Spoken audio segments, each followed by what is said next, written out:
And we are live. What's going on, folks? Welcome back to another edition of the Nuclear Golf Podcast. This is episode number 58. My name is John. I'm the co-owner of Nuclear Golf and TW Legion, joined tonight by Hutch Bennett, one of our regular co-hosts on this show, and Ryan from JT Legion, and a regular co-host on this show as well. Fellas, there's a lot to get into tonight.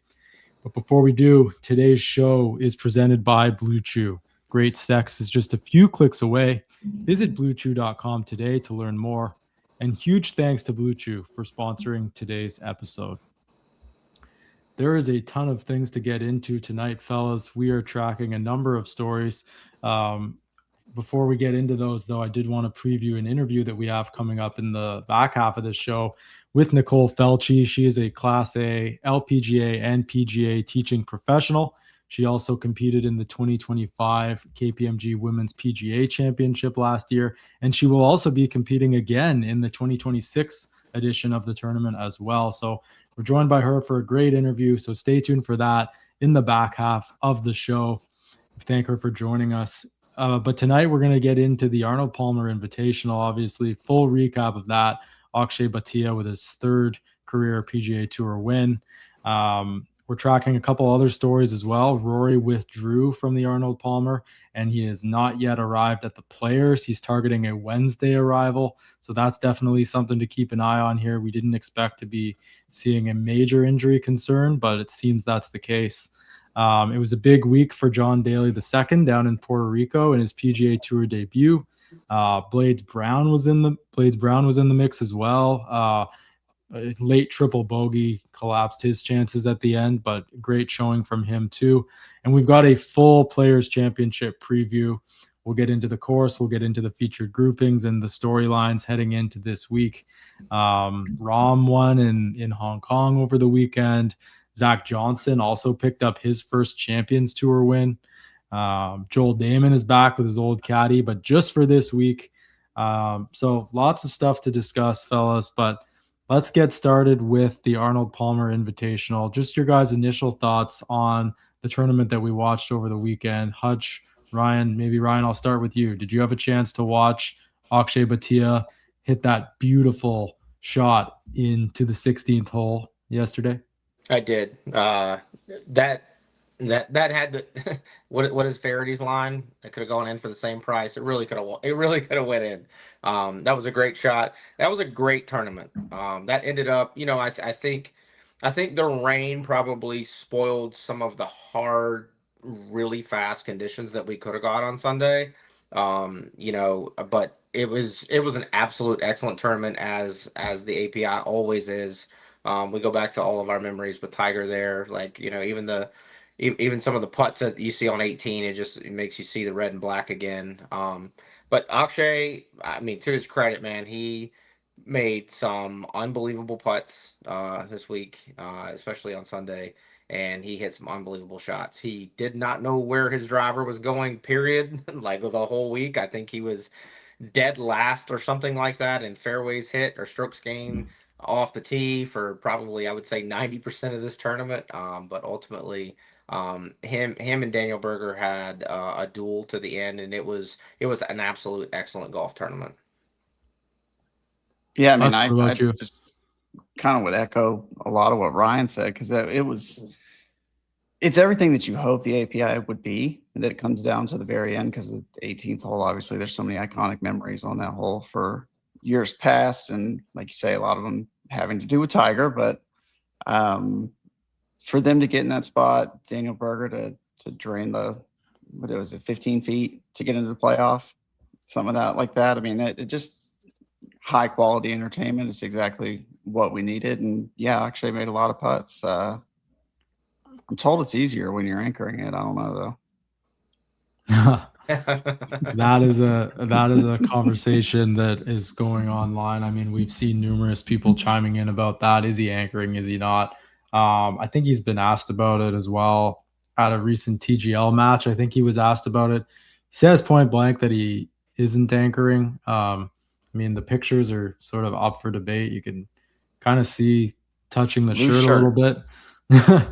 So, I mean, I don't know. We'll leave it up to you guys to decide whether that's anchoring or not. But one thing I do know, he makes a lot of putts with that putter. Um, Especially yesterday, he was making everything that he needed to make. Numerous par saves as well, Ryan. Yeah. Just putt after putt, he couldn't miss. So that was crazy to You see. And then can, he made that bomb too. He made like a 60 Um, footer. yeah, you can always tell when they're super confident when they're misses, they're running 4 or 5 feet past, and it's not really a thought. I mean, that's just kind of a sign of confidence to me, especially from somebody in the last group or somebody that's leading the tournament. So he wasn't shy about it. There were several putts that he blew what we would think is way past the hole, but it wasn't a problem for him. He just yeah. flat out had it. And let's not forget that the shot that he in regulation that he hit on 18. I mean, that thing cleared the water by maybe a yard and Yeah. and landed there. I mean, obviously, we can look back and have our whatevers about it, but I mean, he hit that like he wanted to hit it. I don't know that he thought it was going to come up that close to the water, but I mean, he took some lines late in this tournament that were like, I'm not here to not try to win this thing and come in second place. Despite like hearing some of his comments before, like he's like, I'm just grateful to be here. I'm grateful for the position that I'm in. It looked like him and Joe Griner really were talking about, like, they were focused on hitting certain lines and certain shots and being aggressive towards the end. And he came through, man. And like you said, with Berger hitting that putt on 18, I mean, that was balls of steel to just make that, to be honest. And then I think a lot of people, or at least the chatter online, was like, all right, well, it's Berger's gonna probably run away with this now because they thought he had the momentum, and it just didn't happen that way. It was Akshay's day. So a lot of good play from both of those guys, but the clutchness from Akshay ultimately just slightly outweighed Daniels.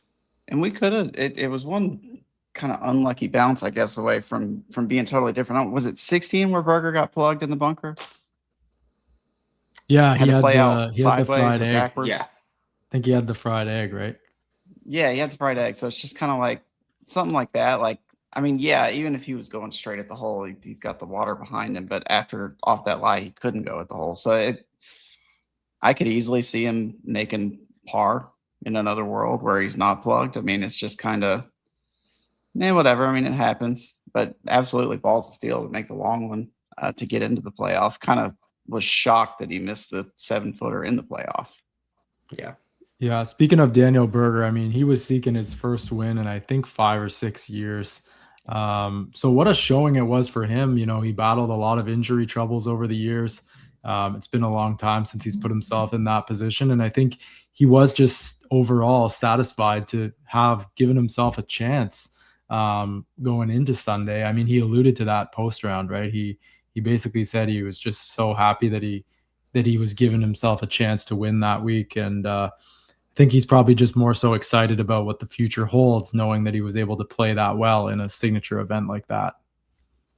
Yeah, he was grateful afterwards, and you could tell he was disappointed. But at the same time, like when he looks at the totality of the last few years with the injuries that he's had, to get back on top, I mean, there's been several. I mean, he's had some good finishes this year too. Like, I mean, it's not like this hasn't been coming. But I think when I go back to like earlier days, like it's great for him as an American to be playing well right now. Like we want to see him coming back, and we want to see him on President's Cups and Ryder Cup teams because he's a dog for sure, and the boys like to play with him. So it's super exciting to see him playing well. All right, fellas. Before we get into Rory, Scotty Scheffler. I mean, quite an off week for him. What did he end up finishing in? I know for a while he was like around T25. It looks like he was a T24. So he ended up finishing 13 shots off the winning score mark. I think he had 2 double bogeys on Sunday over the last 5 holes, which included a missed 2.5-footer. Ryan, what do you make of Scotty's troubles this week? I mean, it seemed like I think he put the TaylorMade driver in the bag, the new TaylorMade driver. He mentioned that after his round and said he felt there was some progress with it. But just your overall takeaways from Scotty. This, I believe, is his worst finish since like the BMW 2 years ago, I want to say. Yeah, what a record to have that this is your worst finish in however long. Like, I mean, it just when he finishes outside the top 8, like people will go nuts, right? Like it doesn't. It just it's God, he you know it's sucks. that it's that like it's that thing. You're like, what's wrong with Scotty? It's like probably nothing. I will say that I was watching some feature group coverage of him, and you get so much more in depth coverage when you're watching that on Sunday, and he was fiddling with his grip a lot extra on Sunday, like just a ton more than he usually does, and they were even commenting on it. It's like his hands just didn't feel comfortable in the club. So I think there's probably just a little tick of something that's off, and you've been able to see it. I mean, what has he had? He's had 2 or 3 bad Thursdays. He's had some uncharacteristic doubles here and there. I think he's just not as comfortable right this second, and I think we were just talking about a moment in time. I don't think this is going to affect. I don't think this is going to affect him long term Watch by any him. means. So Yeah, watch him win the Players about 15 this week. I mean, that wouldn't surprise anybody, right? Like it's there's downsides that come to when you get into the conversation in the same breath as like what Tiger was doing back in the day. Like you get into these where it's like, oh, he hasn't won in a month. Like, oh shit, like what's wrong with him? Is he broken? Is he ever going to be okay? I mean, we're talking about a top 25 here. Like most guys would kill for that. He's not most guys, but we're talking like it's the general chatter online's like, oh, Scott, the reign of Scotty's over because he finished in top 25. Like, what are we doing? Like, he's going to be fine. This is not a huge thing. I don't kind of understand that. I do think that you're right that he does feel a little uncomfortable with something, but he'll find it. I mean, I think he had a little subtle flex in his presser. I don't know what day it was where they asked him about being bad on Thursdays this year, and he was like, last year I led the tour in scoring average in round 1, 2, 3, and 4. So I'm not worried about this small sample size or whatever. Like he's gonna be fine. I'm still picking him. He's a safer bet to win every tournament he plays in than anybody else. for sure, and the thing about it is, it's like let's not forget too that like when we were watching Tiger all those years, Tiger had a few early tee times on Sunday. It wasn't as often. It wasn't very often, but he had some early tee times. He had some off weeks. Like it's not. It's nothing. It's nothing for me to get upset about. As watching a dominant player. Like I think he's gonna be fine. I mean, if this continues on for the rest of the year, okay, we have some concern, but I don't think any one of us thinks that that's gonna happen. So I mean, I think he's gonna be in contention in every major. I think he's gonna be in contention this week. I don't see any reason not to say that. So I think again, it's probably just something a little technical that he just doesn't feel super comfortable with. Yeah, we're not talking miscuts. We're talking No. just not winning. This is literally like the depths of like this is awful for Scotty though. Yeah. Like a T24. This is literally as bad as it gets. I mean, we're just accustomed to talking about consecutive top 10s for like 18 events in a row. Mhm. So when something like this happens, it's like, what the hell is wrong with Scotty? And I mean, I'm sure we're just going to turn the page real quick here, and he can easily just bounce back and find his game in a second's notice. So not too worried about it. Love to ask Joey about it, but he's not here tonight. So hopefully next time we're live, which is Friday, maybe we'll get some insight from Joey about Scotty.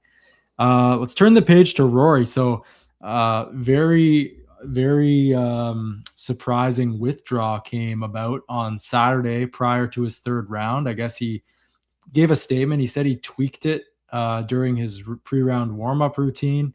I think in the gym. Was that right, Ryan? Yeah. He went to the range after, said he was trying to get it out there, but that just never happened and he wasn't able to go. So he said he was going to go home, get some rehab in advance of the Players. But we've got an update today. I think it was Todd Lewis reporting on Golf Central. He said that Rory texted him today. He said, quote, "The back is being a bit more stubborn than we thought. So I'm staying at home today and tomorrow to continue treatment in South Florida with the hope to travel to Ponte Vedra on Wednesday at some point." So not a great text message exchange there with Rory McIlroy and Todd Lewis. I mean, doesn't sound very positive overall to me, like hoping to get there on Wednesday. Like as Todd alluded to on the broadcast, no guarantees that Rory even gets in a practice round if he's even able to play. Do you guys think we're going to see Rory this week? I mean, he hasn't withdrawn yet. I imagine he's doing everything that he can to get to this event, being it's such a significant event. But I don't know. I think there's some real injury concerns here with Rory. What do you guys think, Brian? Um, I tend to think that like with his ability to hop on his own plane and get wherever he wants as quickly as he wants, I tend to think that he has the best options at home with all the rehab and the recovery that he does there. So I don't know. Hutch can probably speak to the back stuff. Like, obviously, it's a little different injury here, but I don't know. I mean, Tiger's made some late calls. Some other players have made some late calls. Like, maybe it's just, hey, I want to make sure I can actually go out there and perform. I mean, it's not like he didn't win this thing last year, so it's like, hey, let me make sure that I can be at a level of competition and not just go out there and shoot 75 a couple of days. Maybe he just doesn't feel super comfortable yet, and another 36 hours can probably help that, honestly, because he doesn't really need to see the course. So it's not like one of those things. So that's the benefit of it being in the same place every year, right? Like, and especially as a guy who won it last year, he's seen it. He'll be just fine if he decides to play. I'm always gonna. Me 2 years ago would have been like, push it, go for it, whatever. Knowing what I know about back stuff now, like, I'm always gonna lean a little safer on that. As far as title defenses go for him, I'd say the one next month is way more important than the one this week. Yeah. So if there's any possibility at all that he could make it worse and put that title defense in jeopardy, I would be shocked if we see him. But again, I mean, if it's just a minor strain, like, he could probably play. He could show up late Wednesday night and be just fine for his tee time Thursday, even if he's a little hurt. But every decision that he makes, in my opinion, from here till next month is going to be with the Masters in mind.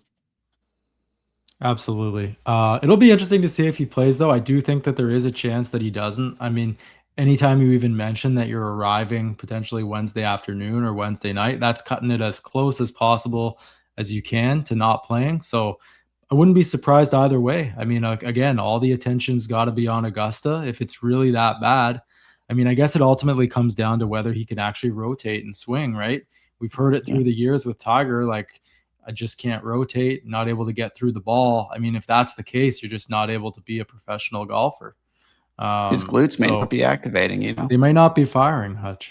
Those glutes may not be firing. Hey, the focus this week, though, should be on the defending champions parking spot. I think that's where we should start at the Players. And then we'll see if Rory shows up. Yeah, let's get a Rory spot going. Rory spot. Somebody step up. Somebody step up. Fellas, big week for John Daly II down in Puerto Rico. Did you guys happen to catch any of those highlights? At one point he was tied for the lead or one back. I think he did reach the top, did he not? He did. So, he was tied for first at some point. Yeah. Yeah. Blades Brown was also in the mix over there. Ended up being Ricky Castillo. I think I got it. Castillo. Something or another. Yeah, he won the Puerto Rico Open, but I mean, Blades Brown, he was in the mix until late. He had a triple bogey that kind of derailed his chances, but what a performance it was from Blades Brown at just 18 years old. I think he was in the mix previously at the Amex, right? I think he came close there, I want to say, as well. He shot like 60 or something. So what a performance there. But yeah, what a field we had down there in Puerto Rico. Like, few guys making their, John Daly II making his tour debut. Pretty awesome to see. So we'll be following John Daly II's career here. Did you guys happen to see his comments about going to the beach instead of practicing? I did see that. Yeah, like father, like son, baby. Like father, like son. Could not be more true there with that. Yeah, and I want to echo something that usually you don't hear this statement out of me. I want to echo something that I heard Brandel say. I think we all knew that he was pretty good, but I don't think that we knew that, like, maybe he had this caliber in him to, like, go out and a PGA Tour event and, like, show up, like, and absolutely play well. Like, the guy was tied for the lead. I mean, it's not like he played bad. at really any point. I mean, he's chipping in. He's just like Dad. He's driver off the deck. Like he's doing his thing. And to his point and to his credit, I mean, what composure he had to like actually stay in that tournament and not just unlike Dad, you hit something in the water. Let's don't drop another. Let's don't 10 cup this thing. You know what I mean? Like he just went out there and he played well. Like it was super. I was super impressed by him because he has a lot of pressure on him. It's kind of like Charlie in a way. It's like, hey, it's like the next guy's got to be like kind of good, right? Like he's supposed to be good, and he showed that he was good. He showed that he has game. Okay. Before we get to the Nicole interview, I want to get into the Players Championship just a little bit more. We got some featured groupings that dropped today. I'll run through them with you guys real quick. API champion Akshay Bhatia is grouped with Brooks Koepka and Tony Finau. So that's quite a grouping. That's what I want to watch. That's a sweet pair, a sweet trio there. We've also got Morikawa, Ludwig Aubert, and Siwoo Kim, Scheffler, Fleetwood, and JT, Hovland, Henley, and McIntyre, Spawn, Straka, and Lowry, Theegala, Fowler, and Spieth. That's a nice grouping as well. Xander, Rory, Matsuyama, and then Goddard, Rose, Minwoo Lee. So as always at the Players, they stack these groupings. It's literally the PGA Tour's flagship event. They really milk it and stack it up as high as they can. Which grouping are you guys most looking forward to watching this week, and what do you expect from the week? I mean, obviously, I'm looking forward to the Scotty, JT, and Tommy group the most because I want to see how JT bounces back after a couple of 79s at the API, his first tournament back. Like, I want to see that.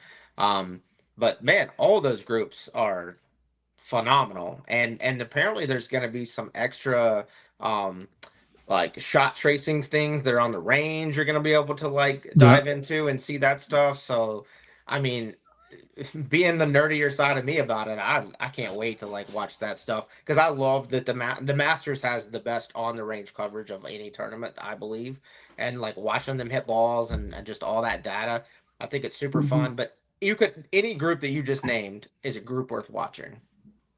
Yeah, that's the thing. Like for me, it's hard to pick or single out a group because it's just such a stacked field. The event itself is what you're here for, right? Like that's what I'm finding myself doing more often than not. Now the Tigers not playing all that often. But yeah, the Scotty JT group is definitely, back surgery guys unite or whatever. Like I want to see JT play. I want to see him play well. I want to see him rebound from last week. And then, I think he'll be fine too. It's so early. I can't express to everybody enough how shocking it is that he's playing already, to me personally. So I look forward to see him finding his form a little bit. Okay, Players Championship week. I mean, it's always just a great week. This tournament is a great watch on TV as well, just because the course looks so aesthetically pleasing. Like it's not just the 17th with the island green, but just the fairways. They're just so well manicured. Everything is so green. This tournament really stands out on the calendar. Would you agree, Ryan? I'm not saying it's like the Masters or anything like that, but in terms of PGA Tour events, this is kind of like the pinnacle. In terms of just the overall quality of field, the hype, the course conditions, the difficulty, the history.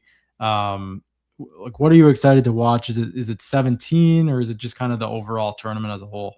No, I'm kind of the opposite on that. I'm not a guy who just is dialed into every shot that's hit on the 17th hole. There's so many great holes there. They have, I think, for a course, I believe that on the tour they probably have the best set of par fives collectively that there is. I love watching the guys play the par fives there. I like watching the 12th hole, even though they've redone it 2 or 3 or 4 times. Like, I still like watching guys, have a risk reward opportunity there. I think it should be a harder hole. That's one that I go back to, but like, there's a ton of things about the Players Week. It's a top, and again, we can get into this at another time or whatever, but it's a top 5 week for me on tour. There's 4 weeks better than that. This is probably the 5th or the 6th week that I like the most. I love Quail Hollow because it's where I'm from, obviously, but like outside of that, like it's a top event. I mean, I don't think anybody's arguing against that. There's just so many iconic memories about this tournament, and I think it's because you have the same setting every year. It's the same thing about the Masters, right? Like you go back to the same place, you can recall the memories that a certain player had. So I'm highly looking forward to it. Ladies and gentlemen, that's called foreshadowing. You'll see later. Hutch, are you going to be dialed into the 17th hole or what? Are you just waiting for balls to hit the water? Are you going scuba diving to get them? I mean, anytime I can see somebody be like me, yeah, I'm down. I'm down. I very much enjoy the entire event. I know that 17 is going to get a lot more play than any other particular hole per se, maybe except for 18 as guys close out their round. 17's what they're known for. It's an iconic hole. I love the videos you see online before the event of regular people trying to take on the hole and failing spectacularly, and then occasionally we'll see a pro fail spectacularly out there, and I'm here for it all. All right, before we get to our interview with Nicole, Felce, next time she sends you a "you up" text, answer with a picture of Blue Chew. Fellas, you already know what time it is. It's time to level up, and Blue Chew just dropped something crazy. I'm talking next level, championship belt, gold-plated energy. Blue Chew Gold is the newest innovation from the #1 chewable ED brand. This ain't your grandpa's little blue pill. This is the 4-in-1 beast that's setting the gold standard for performance. We're talking 2 ingredients for blood flow to keep that rocket pumping, mixed with apomorphine and oxytocin to turn up the arousal and connection in your brain and your body. Blue Chew Gold dissolves under your tongue and works in as little as 15 minutes. That means you can get it on quicker and stay in the game longer. That's elevation without hesitation. This is peak passion and peak performance in a single tablet. Make life easier by getting harder, and discover your options at bluechew.com. And we've got a special deal for our listeners today. Get 10% off your first month of Blue Chew Gold with code NUCLEAR. That's promo code NUCLEAR, NUCLR. Visit bluechew.com for more details and important safety information. And we thank Blue Chew for sponsoring today's podcast. All right, fellas, we are about to go to our interview with Nicole Felce. She competed in the 2025 KPMG Women's PGA Championship. She's also going to be competing in the 2026 tournament as well. Just your guys' quick thoughts on Nicole. I mean, we've been following her career for a while, and you guys will see in the interview, she's also trying to pursue her dreams on the LPGA Tour as well as being a teaching professional as well. Just a quick thought on Nicole. Yeah, I'm super excited to see what the rest of her year looks like, honestly. Yeah. She's young. She's very young. She's a super impressive person. Just I think you guys will see in the interview her kind of character and personality shine just as much as her golf ability does. All right. So I hope everyone enjoys our interview with Nicole, and we will be back as soon as that wraps up. Today is a rising star in the world of professional golf who has quite literally been swinging a club since she could walk. A native of Clearwater, Florida, she comes from a deep-rooted family of athletes and was gifted her first set of plastic clubs at just 3 years old. By the age of 6, she won her very first tournament, and by 12, she was making history by setting a record for the lowest 54-hole score in her division at the FCG Callaway Junior World Championship. She made the bold move to turn professional at just 18 years old and has since reached the prestigious status of LPGA Class A member. Today, she balances a dual passion for the game. She serves as the assistant golf pro at Countryside Country Club, where she finds joy in teaching her students while simultaneously competing at the highest level. Following a runner-up finish at the 2024 LPGA Professionals Championship, she earned her spot at the Corebridge Financial Team to make her LPGA Tour debut at the KPMG Women's PGA Championship. Whether she is helping her students or walking the fairways with her father on the bag, her journey is a testament to discipline and pursuing childhood dreams. We're very pleased to be joined by Nicole Felce. Hey, Nicole, thanks so much for joining us tonight. How are you doing? Thanks for having me, guys. I appreciate it. Of course. Yeah, we've wanted to bring you on. Actually, you've been on the Nuclear Golf Podcast before in our first season, but wanted to bring you back for season 2 when we're officially having guests on the show. So welcome to the Nuclear Golf Podcast. Before we get into it, last time we talked to you, you were prepping for the, I believe, 2025 KPMG Women's PGA, right? That's right. Tell us a little bit about that experience, right? That was your very first major championship, and obviously the biggest tournament that you ever competed in.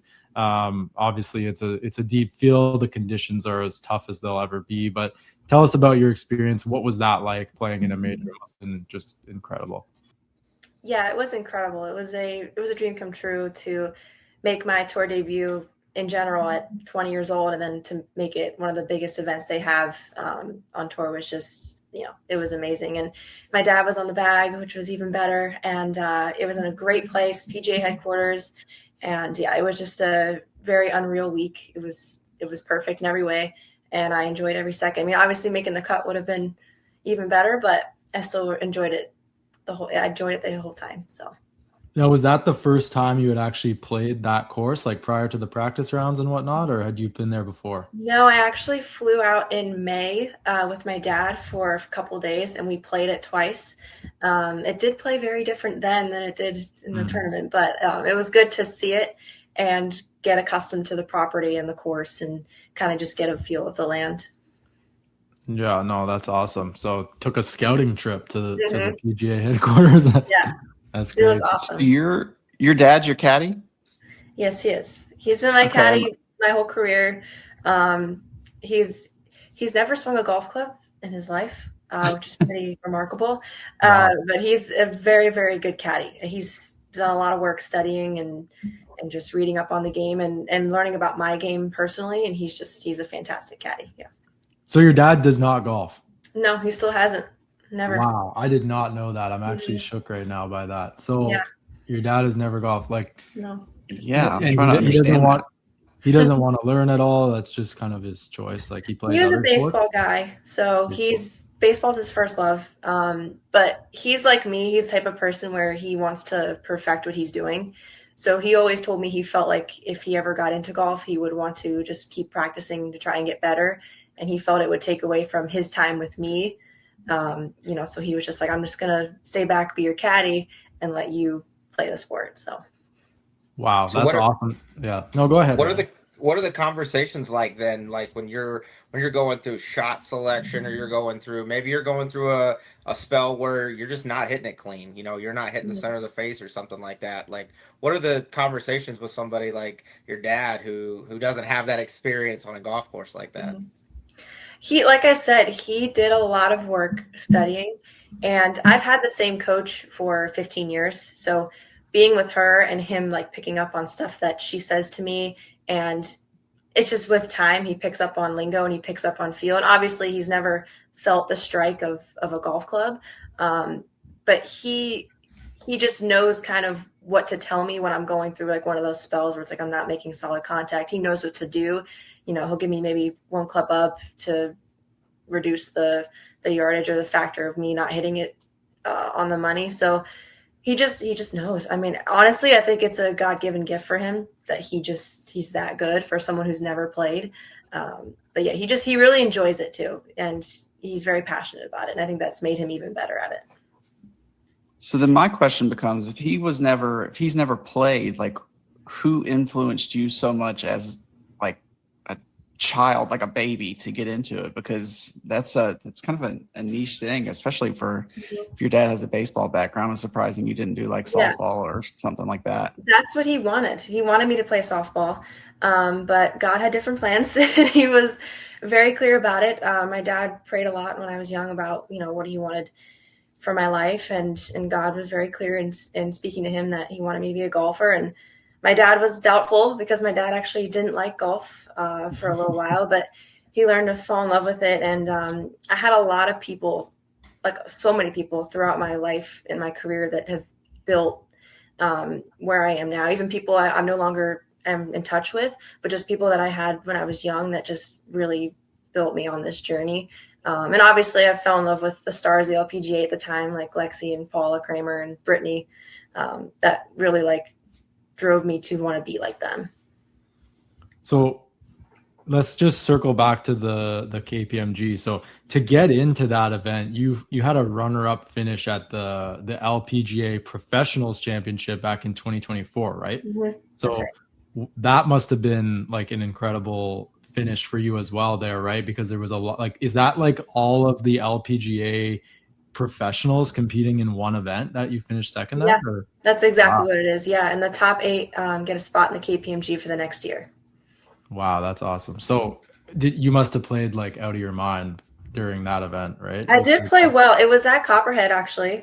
Right. It wasn't last year, but 2 years ago it was at Copperhead, which is kind of a home track for me because I live so close. So I've played there many times, and I think I shot like 73, 74, 76 the first 2 days, something like that. And then the last day I shot 1 under because I think I was T12 going into the last day. So I wasn't even in the top 8. And then I shot 1 under to kind of sneak up and finish runner up and get my spot. So Wow. yeah, That's it was a crazy. good day. When you got there to the major, the first time you went, and was there like a moment where you're like, oh, I'm allowed to go inside the ropes, like I'm supposed to be inside the ropes? Did it ever hit you at any point like, oh my God, I'm actually like here doing this? Yeah, I remember, I think it was on Monday, I walked into the locker rooms, so the player-only locker rooms, and I saw my name on the locker with the plaque, and I almost cried. It was a really, really cool experience, and like the couple rows across from me was Lexi's locker, and it just kind of hit me there. I was like, wow, I'm in the same locker room as all these stars, and having the pass that only players have, and it was a really, really, like, it hit me like all at once, and I kind of got emotional. It was the coolest feeling. Was that your aha moment, or was it a different moment where you met a different star that you've always looked up to, but now it's like, hey, we're playing the same golf course today, but how did that go? Yeah, it was more like kind of like that. Like I wanted to compete with them because Stacey Lewis was there too, Christy Kerr was there, so all these girls I grew up watching were there, and obviously I respect them in the most highest you could ever respect somebody. But yeah, at that point I was like, okay, we're in the same tournament. I'm going to see how I can do against them. Yeah. Now, did you have the chance to like meet anyone, like any of your child, like anyone that you idolized growing up, like while you were at the tournament? Like I know you looked up to Lexi and Paula Creamer. I don't know if Paula Creamer played in that event, but like She wasn't there. I wish. Lexi probably did, right? Yeah, Lexi was there. I didn't get a chance to like meet anybody specifically one-on-one. I was kind of at a point where I just kind of wanted to kind of be in my own world and not really fangirl too much.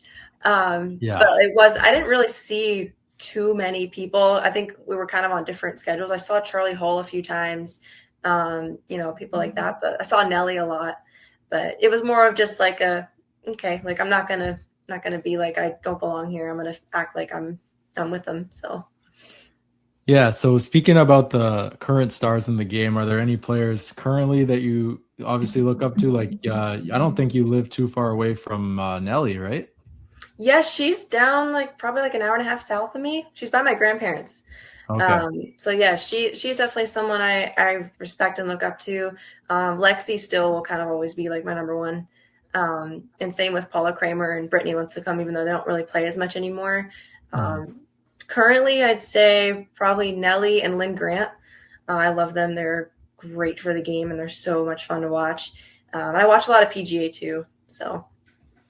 Yeah. Now, have you had a chance to see some of those announcements with regards to the WTGL? Like the TGL is expanding to women's, right? I'm curious to get your thoughts. Are you in favor of a fully female version of that, or do you think it would have been more effective to integrate women into the men's TGL league? Because I know Nelly made some comments agreeing with that, where it should have been, they could have got more screen time if they would have just had like a couple of teams within the league as opposed to a broader league, because ratings could be more difficult, right, in a situation like that. Curious to hear your thoughts on that. Yeah, I mean, in a perfect world, I would say do both. That way it's kind of all women's league, and then they have like a combo. I don't really know. I don't really know too much about how that would work. I would say I do agree with Nelly in terms of, yeah, I think combining them would have been really cool, kind of seeing the PGA Tour stars and LPGA Tour stars combined. But I also think that ladies golf kind of needs something like that in terms of just being women. So I'm kind of in the middle, Yeah. but I do think it would have been cool to see them both combined. Yeah. Yeah, I would have. It'll I be, would have. yeah. I would have loved to see the co-ed leagues. Like Yeah. maybe draft. Draft somebody on there, and just like they're doing now with like the substitutions in and out.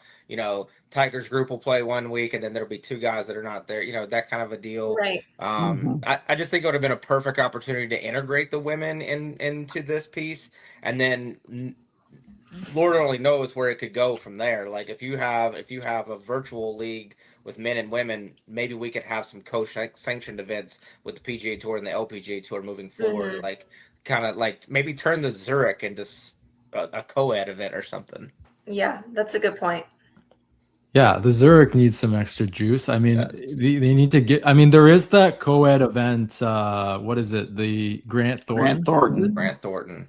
Yeah. Yeah. So I mean, I guess they do that there, but yeah, they need an event with a little bit more juice to it, I feel, while integrating the women. All right, I've seen in a previous interview that you mentioned that your secret weapon to your success is sort of your time management skills. Talk to us a little bit about that. How do you balance, working at a club as a professional while also trying to focus on your own practice and such? So have you, like, I know you're still focused on your main job, obviously, which is being a professional, but you do have aspirations to, try and get farther along in your pro career as well. How do you balance those? It's not easy. I've definitely learned a lot over the years and had a lot of guidance from some really good people to help me with that. It's honestly, I've gotten to a point where now that I'm both PGA and LPGA Class A, I've done what I wanted to do now instead of waiting until I'm 30. Now I'm kind of being a little selfish with my time and, putting aside extra time to practice, especially with this year's KPMG coming up. I have a lot of things planned that I want to do. And like I said, now that I'm already certified, it's like, okay, I'm very specific with my time. So I work 5 days a week inside as an assistant pro, and I love my job. I wouldn't trade it for the world, but I'm still very hungry to be a player. So I will turn down lessons for a different day sometimes, depending on no, I have to do my work, I have to practice. And a lot of the members and my students totally understand. But yeah, it's discipline for sure. Even I have a lot of friends that I want to see and they want to see me and we want to do some things, but I can't. So it's very much priorities. And that's something I've grown up on is prioritizing. And if I can make sure I put my golf and job first, then usually that's how I stick with it. Has having because you mentioned you're now PGA certified as well, has having both designations opened up a lot more opportunities for you in terms of teaching? Or has it primarily just you obviously, are you on a salaried position at your club but you get paid for how many lessons you do? How does that work? Yeah, I mean, it's different at every club. Right now I'm hourly, but I set my Okay. own rates for lessons. Right. So that revenue is just based on however many lessons I do. But when I work kind of inside and do the operations role, that's more just hourly. So Right. Got it. Okay. And PGA and LPGA, just having both is just kind of more power to your name, right? How does that yeah, kind of work? I mean, getting LPGA Class A certified was a dream come true. And then doing the reciprocal program with the PGA, I mean, obviously the PGA of America is huge and it's an incredible honor to be a member. So that was just an extra thing that I was really motivated to get and that I really wanted to do. So now having that is kind of having my master's degree in a sense. Yeah. That I'm going to use for later to be a full-time teaching pro. But like I said, right now it's more focused on me and my playing career. Right. When you're older than 30, though, because 30 is not old. Let's just be very clear. 30 is 30 is not old. That was Neither an is example. 35. Just saying. I love to play as long as I possibly can. I'll put it that way. Yeah, so that's kind of leading me into what I want to ask here. Like, are you very much like, I know you seem to be like you would be like a goal-driven person. Do you write down like a list of what you're hoping to accomplish this year and then kind of look at it at the end of the year? Yeah, for sure. I mean, I always keep tabs at the beginning of the year, like what I want to do. Like for example, this year I'd love to make the cut at the KPMG up in Hazeltine. That'd be great. And then a month later, I have for next year's KPMG the qualifier back in Nashville. So I'll be there Mhm. again. Obviously, would love a spot, but also like to win that tournament. I finished runner up and fourth place the past 2 years, so definitely a goal would be to win. And then I'm going to Q school this fall. So Okay. I'd love to end up with my tour card for next year. So those are kind of the three main goals that I have for 2026. And So are is you this? Oh, Ryan, go ahead. Yeah, are Sorry. you playing any mini tournaments or mini tour tournaments? Are you playing any other tour tournaments in the Yeah, meantime? What's your there's a schedule local like? mini tour in my area that I play in a lot. I know a lot of the courses, so it just keeps me sharp. And now that I'm PGA certified, there's section events and chapter tournaments I can play in that are also local that are huge because I'm playing with fellow professionals and it's local to my area, so it's a win-win. So is this the first time you've been to Q school this coming fall, or have you been there No, before? this is my second time. Okay. Right before I turned pro, I was at Q school. So in 2022, I went out to Palm Springs for stage one. So that was my first time when I was 18. Okay. And regarding the 2026 KPMG Women's PGA, did you qualify the same way that you did previously, finishing in that top 8 at that Mhm. event? Or yeah. Yep. Yeah. Last year I was in Nashville and I finished fourth. I shot 500 for 3 days. I finished fourth in that event, and that was my spot for this year's KPMG. Okay, I remember hearing about that. So going into this year's KPMG, I mean, obviously you've got the reps and the experience under your belt in terms of having already kind of been through this. So, I mean, obviously, I think your expectations for this year's is probably a bit more higher compared to the last time around. I mean, I'm sure you're still going to face nerves like all competitive athletes do, but you must be having a bit more lofty goals this time around. Absolutely. And I have a lot more confidence having been there already, but also I already seen the course. I went up Right. and I went up to Hazeltine back in October with my dad, and I played it twice. It was incredible. I mean, that place has history. The Ryder Cups have been Mhm. there, other PJ champions have been there. So yeah, it was incredible. And I have a lot more confidence in myself out on this course compared to Frisco. Frisco played insanely tough. This course I feel like kind of fits my game really well. So I'm hoping that that translates to June. But yeah, I definitely have more of a like confidence being there. And again, hoping I play the weekend. It's really the main goal. Have fun and play the weekend. And two questions based off of what you just said about like going to Hazeltine in your game.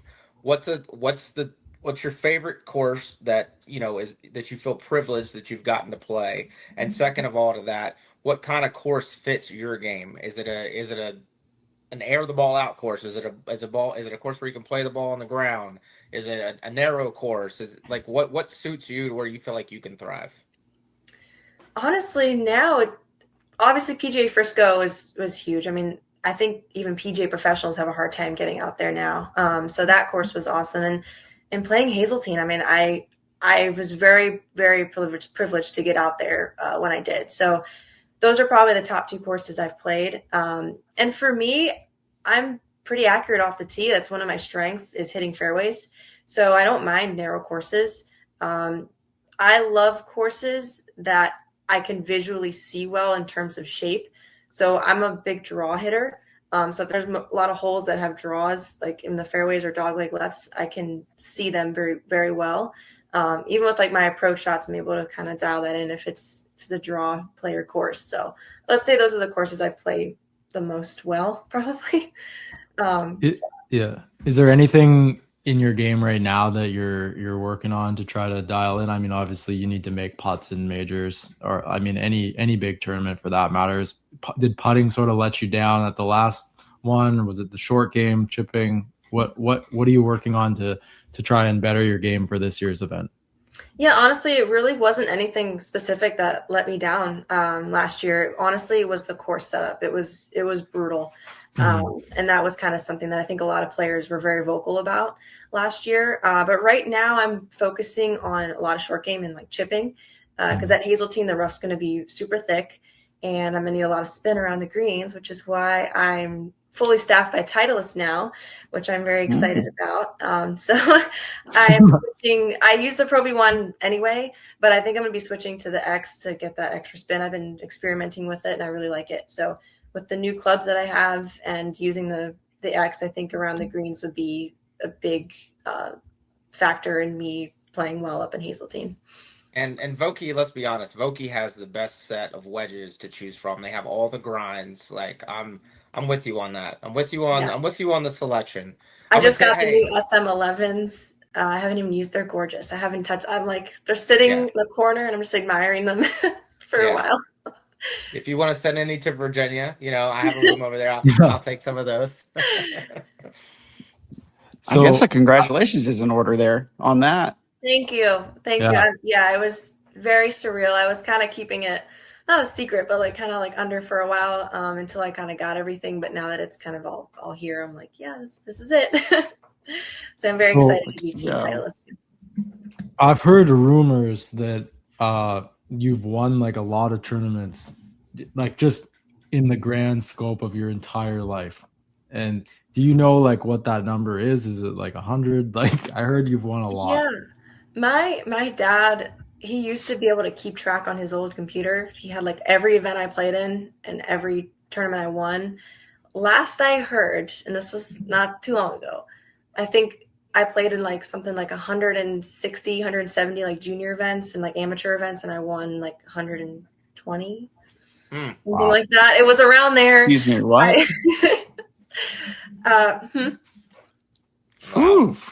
Yeah. Oh yeah. I played a lot of junior golf. What can I say? Yeah. I think most people who enter golf tournaments expect not to win, but it seems like Nicole had it the other way around when she was growing up. Junior golf is good to me. I don't know if I think it's online. There's this picture of me. I was like 10 years old, and my parents took me to like JCPenney to get those photo shoots, and we took all my trophies and all my medals, and it's like I'm sitting in the middle, and they're all around me. It's a really cool picture. You guys probably had to take 2 cars, didn't you? Something like that. Yeah, there was a lot of bins. Yeah. Those JCPenney workers were worked. Nothing like touting a 75% win rate. Yeah. Goodness. So as Q School sort of approaches in the fall, I imagine, your schedule will maybe shift a little bit as we get closer to that. Is that something you're going to be looking at, maybe more prep time and like less work for a little bit there as Q School approaches? Because your ultimate goal is to try and earn your like LPGA tour card straight from there, right? But you could also get conditional status, or you could get Epson status. You already have Epson status, or? I did. I don't currently. Okay. But you can earn that back at Q School. Yeah. So, I mean, obviously the main goal is to make it to stage 3 and get my full tour card. But they changed Q School, which has been great. They have 3 different sites for stage 1. So now there's one in Daytona Beach, which is so convenient for me. And my coach lives over there. So I can stay with her and I can play that course as many times as I need to. So yeah, I'd love to have my tour card for next year. This is really my first year giving it a full run. I've never really given it a full run like this before. So I'm going to give it a couple years, see what happens, see what God has in store for me. And I'm hungry as ever to get out there. And like you said, my work is very supportive of me, and everyone I work with is amazing, and they want me to achieve my dreams, and they make it work for my schedule and all that. So as they should be. I'm sure they're hoping they get a sign up one day that says home course of Nicole Felce, 19-time LPGA major champion or something like that. They would love that. I hope that happens. Exactly. They want the next Michael Block. Let's be honest. Who doesn't? Yeah. Sure. No. She's got a 70% win percentage. She can go Michael Block. Yeah. She's up above Scotty range right now. Yeah. Oh, yeah. Half a Scotty, I'd be happy. Hey, speaking of that, Nicole, just a quick segue. I know we're probably going to wrap it up here soon, but when you watch the PGA Tour, who are your favorite golfers on the PGA Tour, and what do you admire about watching those guys as opposed to when you're watching the LPGA Tour, or even when you're out there? What do you see that those guys can do that even amaze a professional female golfer? I mean, I've always been a huge fan of Jordan Spieth, and just the way he is around the greens just blows my mind. His hands around the greens are remarkable. So seeing how a lot of those guys on tour are with short game and getting out of trouble, a lot of them are really good at that. I mean, like, well, Daniel Berger, I was watching it last night. He was like in a really tough spot in the rough, and he like hit this remarkable. I was like, I don't know how they do it, but yeah, that's something that I really am like blown away by. Is mainly just short game and then getting out of trouble when they're in trouble. Yeah, he made birdies from the ditch on the par 5 on the front yesterday. That was pretty Yeah, impressive. I mean, it's like insane. Like, how'd you do that? Yeah, they're good. Yeah. Well, this has been an awesome interview, Nicole. Thanks so much for joining us. Thanks for having me, guys. That was great. Of course, we want to wish you all the best with your career, with your LPGA professional and PGA professional role. Hope that continues to go well. And here at Nuclear, we're continuing to follow your pro journey as well. So hopefully things go well as that tournament approaches, and as well as the Q School qualifying too. So wishing you all the best here. We're big fans, and thanks so much for joining us tonight. And hope you have. Thank a great you guys so much. That means a lot to me. I really appreciate the support. You guys are awesome. Thank you. Thanks, problem. Nicole.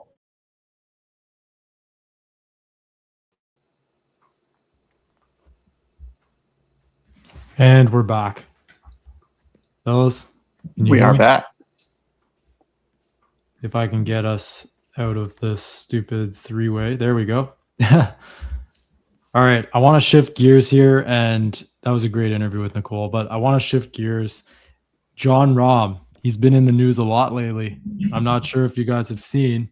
So first story was that he helped charter 8 live golfers from the Middle East over to Hong Kong, right, Hutch? Did you see that Mhm. story? Yeah, So- they got stuck, right? Because of the Yeah. political climate and whatnot. Yeah, so they got stuck over there with the war going on. I guess there was some uncertainty on whether these guys were actually going to make it or not. Anyways, they did end up making it over to Hong Kong, but I guess it was Jon Rahm who actually arranged for that private jet to carry these guys over there. They arrived like I think a day before the tournament actually began. So obviously great that he was able to do that. Ryan, did you see that story about John arranging the private jet for the guys? Yeah, I thought that was a baller move. I was like, I mean, I thought it was a clutch move too, like especially with all the events going across, going on in the Middle East right now. Like, I thought that was pretty amazing that he did that. But yeah, I mean, that was just a baller move. I'm glad he arranged that for those guys. Yeah. So, anyways, his good deed ended up paying dividends because he ended up winning Live Golf Hong Kong over the weekend. He shot 64, 6 under par in the final round, won by 3 strokes, and it's his first Live individual title since 2024. He admitted after the round it was a big relief, monkey off his back in a sense, I guess. Were you guys surprised that it's been so long? I mean, Rahm's obviously had numerous high finishes during that time, but Hutcher, what did you make of Rahm finally getting it done again? It as the resident live guy here, like I watch. He's gotten second in like 4 straight events coming into it, right? And every event last year except for one, he was top 10. So it's obviously been building. Not to mention, like, you just throw on top of all that he's, would you say, Ryan, one of the top 3-ish in the world? I mean, Yeah. there's you can count on one hand how many guys are better than him, if there's even anybody. I mean, it's one of those things where you shouldn't be surprised. I find the narrative kind of funny when you see that online about like him winning finally. It's like, well, in one breath, y'all are saying Liv sucks, that the field's weak and is terrible, and then the other, it's like, oh, he finally won. Oh, well, how come he can't win? Blah blah blah. It's just weird to me. It's just the lanes people pick. But yeah, no, if you've been keeping up with his game lately, he's been trending in the right direction. So it's not surprising at all. Now, earlier in the week, some big comments from Jon Rahm, who, as we know, rejected this deal that was offered by the DP World Tour. Right, there've been some guys that did accept the deal. They'll be, I mean, essentially Ryder Cup eligible again.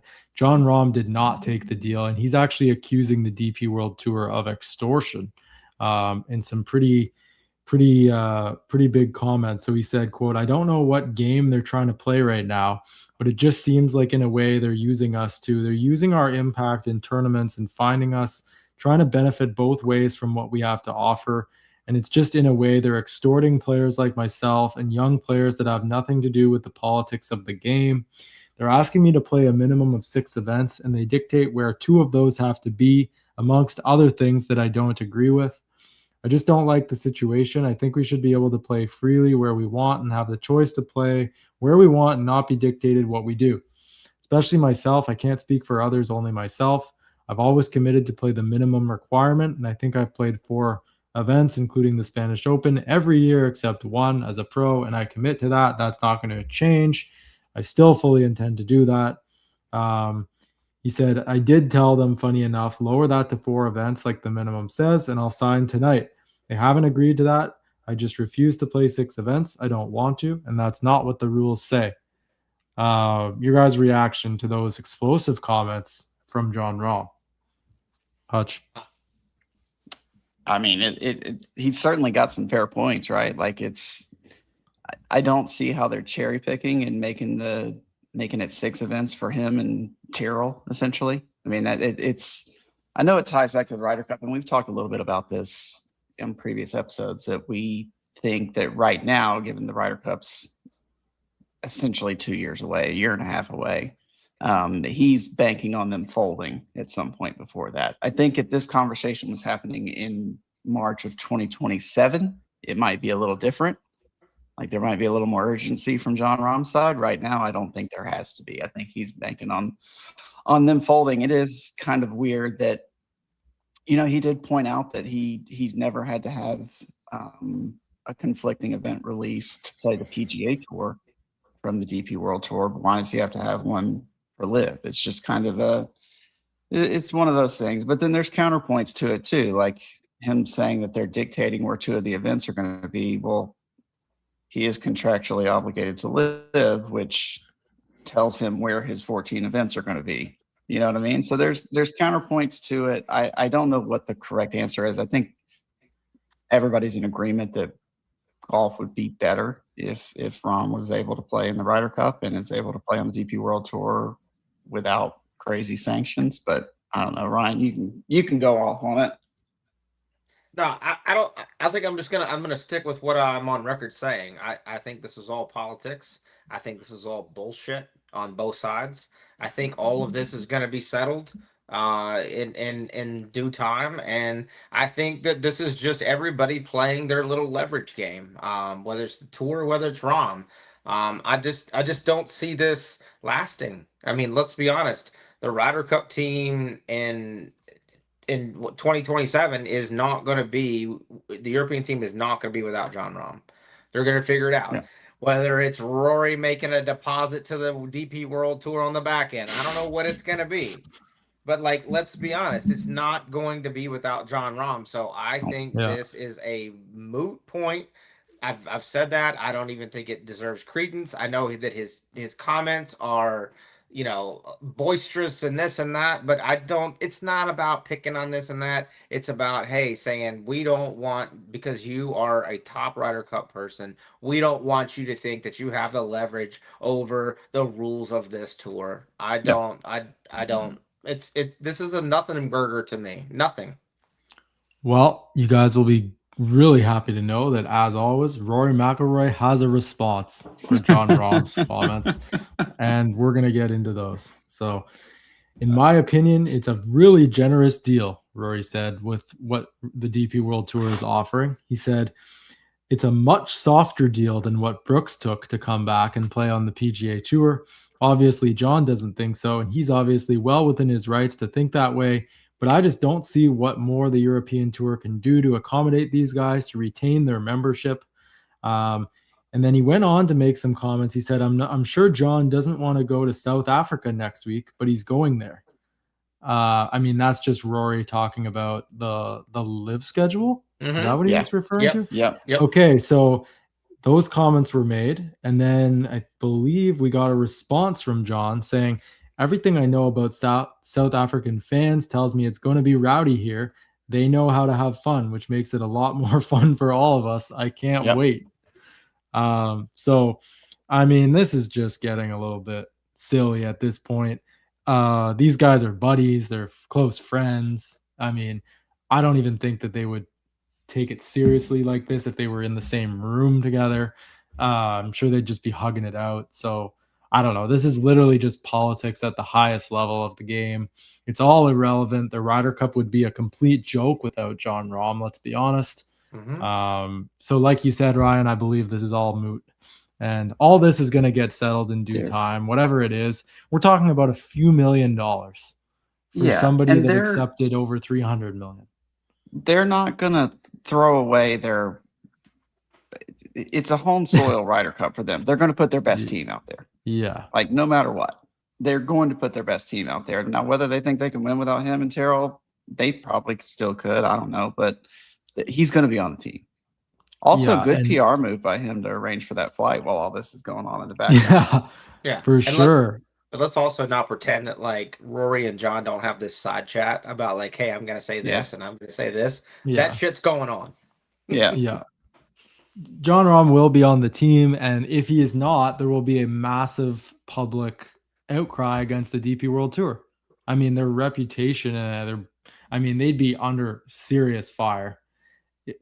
There's just no way, right? They're just playing hardball. That's all it is. Yeah. I think he knows they're going to fold, and that's why he's doing it. But I think he knows too. Fellas, I did not tee this up earlier, and I should have. TGL had their biggest moment in the season's or in the league's history the other night. Didn't even involve Tiger Woods hitting a golf shot. Surprisingly, he was there. I mean, for a brief 2 minutes, Tiger Woods was fist pumping like he won a major. It was insane. I literally could not believe what I was watching. I mean, Tom Kim made the hole in one. There was also a critical putt made by Kevin Kisner, where Tiger gave us a full like uppercut fist pump. It felt like I was back in the 2005 Masters. I mean, come on. And then the hole in one, they just went crazy. And then Jupiter ended up making the playoffs in the would they go to they won in regulation, right? Yeah, Tiger threw the hammer before that hole, so that took him from losing to winning. Yeah, so they ended up winning in regulation. They're on to the playoffs. What did you guys make of that moment? What it means for TGL as a whole? I mean, it's obviously the most hype and attention they've ever had on the league, I would say, in the entire 2-year season. Aside from that first Rory versus Tiger week, like there was a lot of hype on that. But as far as the moment, that's the biggest thing that they could have had, and it's huge for them as a league, having Tiger front and center for it, whether he hit the shot or not. He's in the reaction shots. He's, like you say, giving us all the classic emotes or whatever the kids say these days. Like, it's just one of those things. It's great for him, and them making the playoffs gives us a little hope, maybe. Maybe. Yeah, maybe. I don't know. Ryan, would you agree that was the most significant more hope than moment? if they missed the playoffs? Yeah, for sure. And yes, John, that moment topped the Kisner bladed ball into the flag. Like, as far as TGL moments go, like, that moment topped that. And just see Tiger do that, and just for them to make the playoffs in that fashion, that's by far the loudest I have ever heard that arena. Like, I kept listening to it over again. I'm like, am I listening to what I'm actually seeing on camera? It was tough because I just never hear it that loud. And then I'm watching them pan around and everybody's going nuts. I mean, that was, and that's the perfect group to do it, because Tom Kim loves that arena. He loves that moment. Kiz is Kiz. Tiger just gets to sit back and kind of watch and be a cheerleader. And then you got Shay, who's having a great time. Like, Dude, that was an amazing moment. I was super happy for TGL to have that moment. I'm glad. I'm actually excited to see the playoffs. Yeah, no, for sure. They definitely needed something like that. I mean, if you look at the ratings numbers, it's still down significantly. It felt like a very significant moment. They did about 650,000 viewers on ESPN. If we want to compare to when the league first launched, that initial match with Tiger and Rory, I think it was about 1.1 million. It's been pretty much downhill from there overall. This season, the ratings are down on average, I think around 50-60% from where they were last season. But overall, I mean, you can make it for what it is. The guys seem to be enjoying it out there. There does seem to be some genuine interactions. I would make the case that the holes have gotten astronomically better than season one. They're more creative. There's more reasons to watch. And again, like the Jupiter playoff moment was like must see TV. It was cool to see.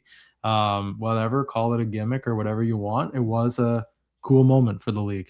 So happy for TGL for sure. Yeah, absolutely. I mean, it was trending on some things, and it was on some ESPN headlines. So it's like, hey, that's that's a step up in the right direction. And again, you can go back to the early numbers.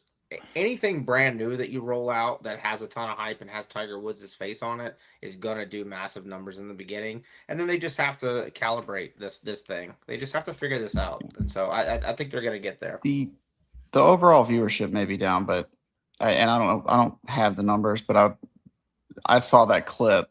I probably saw that clip a million times myself. I don't know how many total views it's got, but across all the platforms. But I probably put in at least 100 of those views. Yeah, it's cool to see Tiger fist bumping. I mean, it's been a while, so we'll take what we can get. Repeat. Yeah. We will take what we can get. Couple little tidbits here. Zach Johnson, first Champions Tour event, first Champions Tour win. Not sure if you guys saw that. I didn't watch, obviously, but just goes to show, like, the young guys, 50 years old, they come out there, they're hungry, and they win right away. Hopefully we see the same thing from Tiger, right, Hutch? Yeah, I was going to say Zach Johnson has the misfortune of being the same age as Tiger Woods. 50 years old. Mm-hmm. We will see if Tiger makes an appearance. I mean, it's not looking good right now. I mean, I don't know, unless there's a plan to tee it up in what is it? Newport. Malibu, Newport Beach there. Yeah. Newport for the Hogue. I'm not sure, because the Tucson event, I believe, I think the commitment deadline is this Friday, because I think the event is next week. It is. Right? And then the Newport one is 2 weeks before the Masters, the last weekend in March. So the more you think about that, like, is he going to play 2 weeks before the Masters? Probably not. If there was one for him, yeah. If there was one for him to play, it does feel like it would be the Cologuard potentially, in terms of how it lies on the schedule. But again, I don't know. Like, the one that we just played this past week, that was the first event under consideration, right? I was thinking the other way. I was thinking he would do the Newport one just because it's 2 weeks before the Masters and he can take a cart. Now, if he's walking that event, I'm out on that. But the cart is what changes it for me. Yeah, for sure. You make a good point, Hachi. It is all about the cart. So you never know. I guess we'll have to keep an eye on whether he makes a scouting trip. That's the small hope that I'm holding on to, is all I'm saying. We'll see. We'll see what happens. He's still not playing TGL, and that's the most telling sign to me. If Tiger Woods was able to play TGL, he would be. I mean, you say what you want about Tom Kim, say what you want about Akshay Bhatia, say what you want about Kevin Kisner, and say what you want about Max Homa. They are not Tiger Woods. He owns the team. If he could play, I think he would. So maybe we're going to see him in the playoffs. He was asked, and he said, I'm looking forward to it. That was his answer. So always very revealing. Doesn't give us a lot at all. So see what happens. One last note, Joel Damon and former caddy Gino Benali are reunited for the Players Championship. This is just a one-off week. Benali's been caddying for another guy, but he didn't make it into the Players, so he is reunited with Joel for this week. This is a pretty big story, Ryan, because his caddy and him kind of had that entire featured episode on Full Swing. That's kind of where the love story with the public sort of began. And the fascination with this duo has just kind of been going on for years. And then when the two parted ways, it was kind of like a sad moment, right? Are you happy that they're reuniting for this week? Hell yeah. I'm extremely happy. I love this duo. And Joel has been playing great golf this year in Joel Damon terms. Like Joel has been playing well. I've seen him on X talking about it. Talking about looking for houses at Ponte Vedra because hey, he got in this and that, or at the API. Like it's amazing, dude. Like I want to see him and Gino run it back, especially with Joel in good form. You never know what this could allude to. This could allude to, hey, if this goes well, then maybe we'll move forward again with that. I think their relationship as like best friends as they would classify it. I think it just got stagnant on the golf course, and so maybe this week, with better play and Joel being in a different mindset, maybe they reunite for longer than just this one tournament. But I'm gonna be excited to see him and Gino on at TPC this week. They need to hire a camera crew to follow him around. Is all I know. Put a vlog out, like a house vlog. And a mic right here. Like we need a mic. Yeah. We need to mic him up. Okay, so before we go, we got to get into our discussion of the week, obviously. And the discussion of the week this week is highly relevant to this week's tournament. And it's, should the Players be the season's 5th major? Now, I'm just going to go on right ahead here and say, no, I'm not in favor of that. The 4 majors on the schedule have their place. It's hard to kind of imagine there being another tournament that also kind of adds to those 4 distinguished events. We did get a quote from a player earlier in the week about it, and they said absolutely it should be. Did you guys catch that? I'm trying to find it right now. It was, who was it? I've heard a couple. I mean, I've heard a couple of different guys say, that it should be, and then obviously you have the ones that are in the camp that you are, John, that it shouldn't be. Probably guys who have won the Players, but not a real major. Yeah. Yeah, I think it was, who was it here? Actually, I don't have it. I literally can't find it right now. But Hutch, what do you make of that? Do you think the Players should be a 5th major, or are you completely out on that? No, I think we're good with 4. I think we're good with the 4 we got. They've got the history. They're longstanding. And then, I mean, you throw that in. What are you saying? I don't know how many Players Championships there's been, but what are you saying about all the previous ones? They don't count as much, or do you still count those? And now Tiger's got 17 majors or 16 majors, whatever. Like, just Justin Thomas get another major? Like, it's just kind of one of those. I know one thing, Rory would probably overtake Nick Faldo, which would drive him up the wall, as we've talked about a couple times on the show. So no, I don't. I think we're good with what we got. But John, I know what you're thinking. You're saying no. I said no already. Yeah, and I'm in the same boat. And I think for me, it's not, and it's nothing to do with the tournament. It's nothing to do with the course. It's nothing to do with the challenge. It's just if you start throwing that into the major category, then you're having to retroactively rewrite history, and we're not trying to do that. And that's just that based off what you said, Hutch. It's like, what are we doing? We adding? Is Tiger got more majors? JT got more majors? Does Ricky Fowler have a major? Like, what are we doing? Like, it's a lot. It's a lot of that. I think the Players stands on its own. And again, is this going to be the second time that I kind of agree with something that Brandel said in this podcast? That's going to be wild. Like, I do agree that it is like the most unique, like visited tournament every year. Like there is so much uniqueness about it. And I go back to my earlier point about, I think it does have the best set of par 5s. 17 is diabolical, but I don't want to rewrite history. And I think you have to do that if you're going to say this is a fifth major. And who decides that? That's my thing. Is it the PGA Tour decides that? Is it the USGA? Is it the RNA? Is it a collective vote? Like, who's deciding that? And Well, just because we're saying that no, like nobody's saying that it's not a premier top of the top tournament. Like that, it's a Yeah. huge deal. I mean, we're doing 2 shows this week because of it. Like it's a huge deal. It's Yeah, and I not said that earlier, we're saying it's that. It's just yeah, it's a it's top not 5 that. or top 6 week for me every year. Like Yeah. I'm not saying that it's not. It's just there's 4 tournaments that mean more to me, and it Yep. doesn't. And it never creeps into like, okay, this tournament means more than the PGA this year, even though the PGA gets shit on all the time. It's like, no, it doesn't. Doesn't to me. Yeah.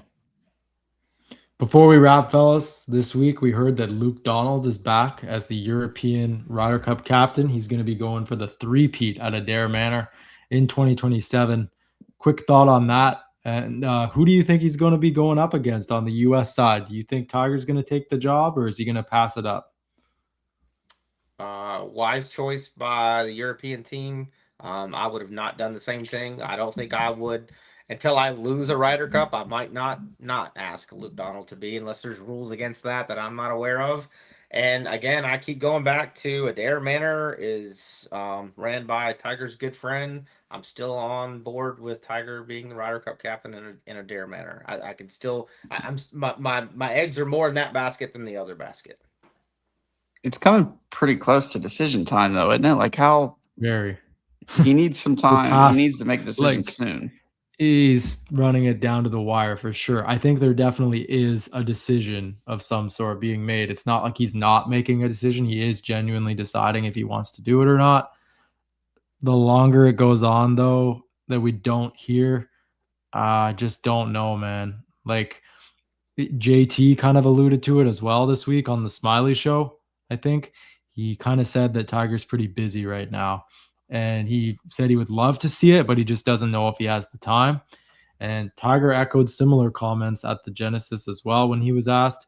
He said they're waiting on him to make a decision, but with everything he's got going on with the PGA Tour, he's just not sure if he can commit the time. And he's not going to do it unless he can. So we'll see. I'm leaning a little bit more towards no than I am yes. Just a little bit. But I think we'll His see time him. is coming. It's just a matter He's of got- what year.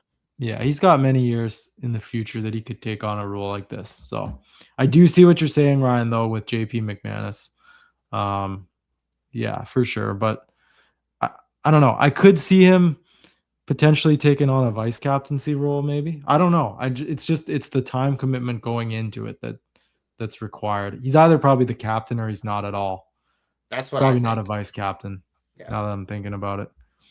Well, and his current role of steward, I guess, of the future of the PGA Tour is at least in my opinion much more important than the 2027 Ryder Cup, because we're talking about generations of the PGA Tour coming afterwards that he's kind of taken on a responsibility for. So yeah, like I say, his time's coming. It's just going to be a matter of time. I don't know that it's 2027. I'm kind of with you, John. I think the longer we go, it's looking less and less likely.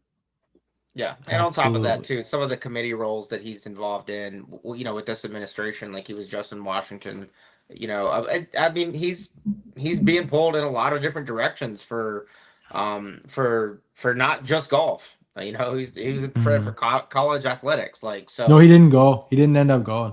Oh, he didn't go. Okay, No, I thought he didn't was go. there. He was invited, but he didn't go. Okay, my bad. I Yeah. thought he was there. So, but I mean, Yeah. he's still being like he's still being entertained as like, hey, I want your opinion here, I want your opinion there on this kind of stuff. It's just like maybe his life is too busy, and I think more than anything, what it comes down to is where he sees himself in the next year or two, like as far as physically, like can Yeah. I play? And if he can't, then I see him definitely taking the role. But if he thinks he can play, then you guys are probably right. He's probably not going to, because he'd rather invest the time in that, knowing that he has a seat at that captaincy whenever he wants. Today's show has been presented by Blue Chew. Great sex is just a few clicks away. Visit bluechew.com today to learn more. Huge thanks to Blue Chew for sponsoring today's episode of the Nuclear Golf Podcast. Fellas, this has been a great one. We had a great interview with Nicole. We got into a lot of different subjects. As always, you can find our show live on X, on YouTube. We are on Apple Podcasts after the fact. We are on Spotify. We are on Amazon Music. We're everywhere that you get your podcasts. We are going to be back on Friday night for a special edition of the Nuclear Golf Podcast when round 2 of the Players Championship wraps up. So we should be live at around 8:30 on Friday evening, talking all about the players. It's a kind of a players-specific show. We do bonus shows for all of the majors and the players and a couple of other select events during the playoffs. So we hope you guys will join us on Friday night for that. But until the next show, we will hope you guys all have a great night, and we will see you all on Friday night for a special edition of the Nuclear Golf Podcast. Thanks you guys so much for watching. We'll see you on the next one. Later.